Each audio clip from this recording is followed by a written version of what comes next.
La Loire-Atlantique n'est plus en vigilance orange ce mardi soir. La neige n'est tombée qu'en petite quantité ce mardi matin, bien moins que les prévisions de Météo France. Quelques flocons pourraient à nouveau tomber ce mercredi matin, mais les transports scolaires reprendront. Les équipes restent mobilisées comme la nuit dernière à Nantes. À 2h du matin, une première série d'équipes qui va constater les enjeux qui sont les nôtres liés à la météo. Et puis à 4h du matin, une cinquantaine de personnes au total mobilisées pour permettre tout simplement que les habitants soient dans les meilleures conditions possibles ce matin. Salage, libérer les espaces et les routes quand c'est nécessaire, faire les vérifications d'usage. Ces choses-là se font en temps réel.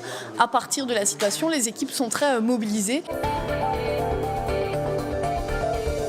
Le guide Michelin a dévoilé son fameux palmarès ce mardi. En Loire-Atlantique, un restaurant perd son étoile, c'est la Bretèche à Missillac.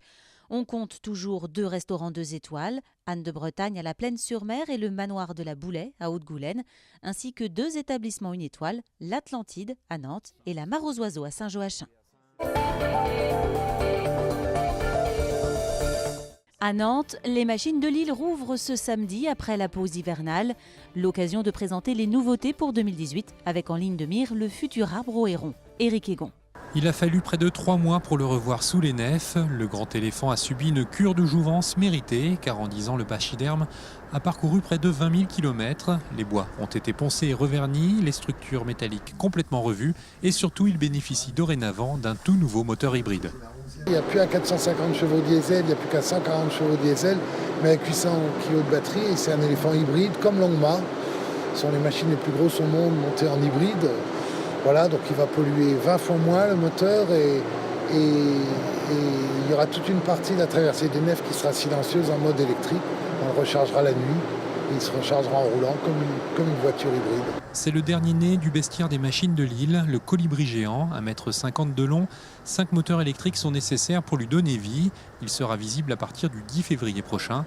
Ces oies sauvages seront également du voyage. Ce colibri et les 2 oies, il y en aura 12 oies au final et 4 colibris. Mais il y aura plein d'autres animaux, plein d'autres insectes, libellules, une araignée, des fourmis. Voilà, il y aura une trentaine d'animaux qui vont peupler cette cité dans le ciel et 400 visiteurs en permanence dans l'arbre au héron. Autre nouveauté dans la galerie des machines en 2018, une grande maquette à l'échelle 1/5 de l'assemblage tronc, branche et terre racine du futur arbre au héron, dont les premiers visiteurs sont attendus printemps 2022.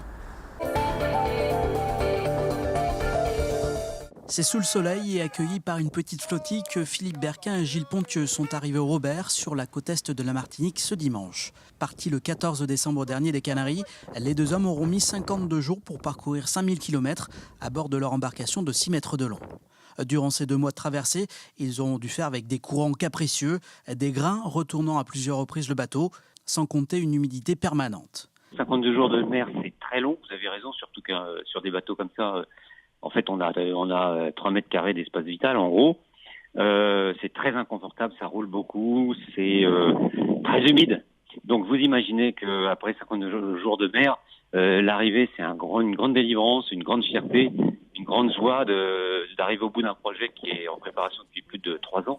Philippe Berquin, 59 ans, et Gilles Pontieux, 60 ans, s'étaient lancé ce défi avec un objectif: prouver qu'à l'approche de la soixantaine, on est encore en mesure de faire de grandes choses. 52 jours plus tard, le défi quinque-atlantique est relevé. Le théâtre universitaire de Nantes accueille à partir de ce mardi une nouvelle création. Ibris parle de l'amour entre un homme et une femme, mais aussi des mots de l'amour en général. C'est à voir jusqu'à vendredi. Adrien Godet. Sur le mont Fuji, tu mettras ta tête contre mon épaule. Ah oui. Tu prendras ma main dans ta main. Ah oui, ah oui. Ils s'appellent Mathilde, Georges, Judith ou Alfred.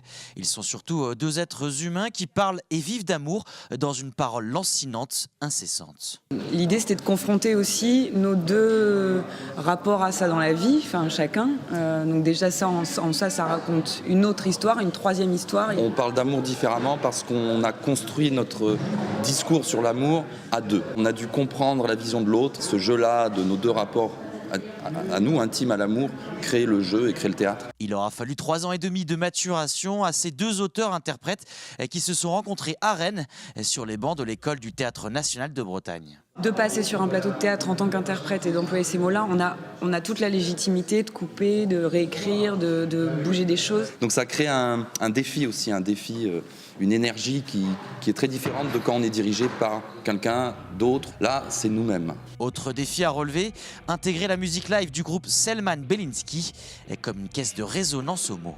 Ça accompagnait bien leur logorée incessante, qui est une sorte de boucle, et nous qui faisons une musique répétitive qui a un peu ce truc-là. Donc c'était le pendant musical un peu de tout ça, ouais. C'est presque un personnage supplémentaire. C'est aussi des moments de la pièce où la musique live du groupe est dénudée de texte et de tout le reste. Et pour l'occasion, un tarif amour a été prévu, de quoi inciter les détenteurs de la carte TU à venir accompagner.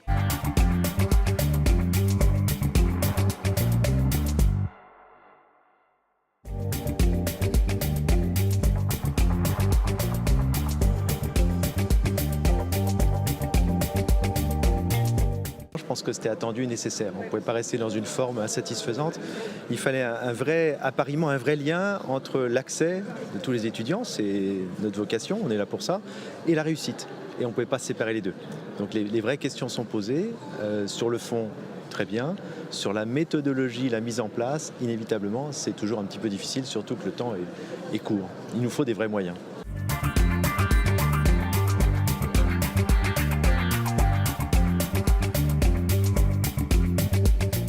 Les moyens sont des moyens humains, des personnels administratifs, de bibliothèques, des enseignants.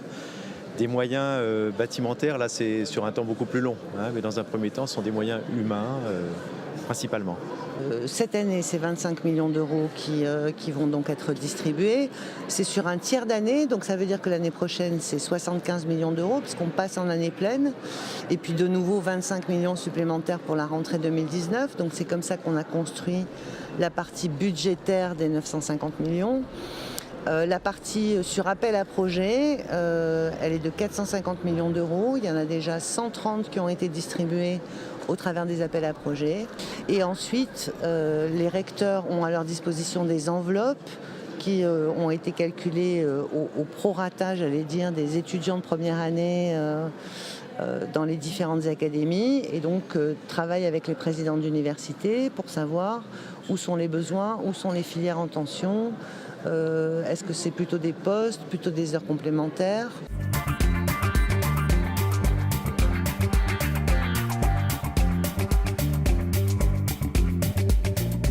L'idée n'est pas de laisser des bacheliers sans affectation. C'est pour ça qu'on attend 28 000 bacheliers supplémentaires. En général, la moitié vont à l'université, donc à peu près 14 000 en statistique, et on ouvre 22 000 places pour être justement sûr de pouvoir accueillir tout le monde. Donc non, le sujet n'est pas là. Bien sûr qu'on n'interdit pas le redoublement. J'ai entendu des craintes, je ne sais pas d'où elles viennent, mais bien sûr que non, on n'interdit pas le renouvellement. Beaucoup de demandes d'ailleurs et de revendications qui correspondent très exactement à ce qu'on fait. Je l'ai encore entendu cet après-midi, des licences pluridisciplinaires, c'est fait. De la spécialisation progressive, c'est fait. Comment on se réoriente sans pour autant échouer dans son année, ça fait partie des dispositifs présentés. Donc voilà, ça veut dire qu'il faut encore beaucoup de pédagogie, beaucoup d'explications.